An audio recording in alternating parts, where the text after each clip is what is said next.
হতভাগা আমি। প্রাইমারি থাকতে একটা মেয়েকে প্রপোজ করেছিলাম। মেয়ে বলে ওকে প্রতিদিন চকলেট দিতে হবে। পকেটের মায়ায় প্রেম হলো না।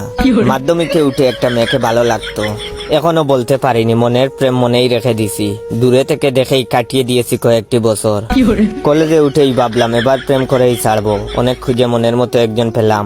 লুকিয়ে লুকিয়ে অনেক দেখলাম তাকে, আর রাতে তাকে নিয়ে রঙিন স্বপ্নে বিভোর থাকতাম।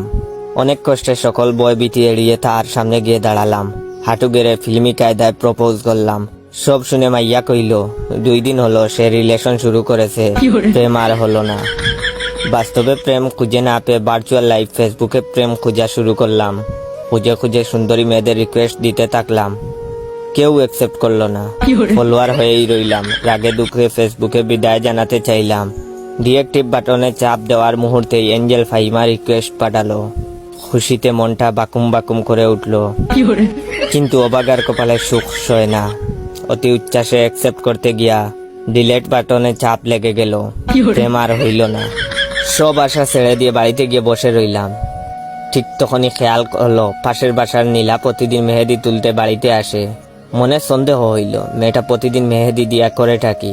পরদিন সামনে গিয়া দাঁড়ালাম, জিজ্ঞাসা করলাম প্রতিদিন এত মেহেদি দিয়া করোটা কি?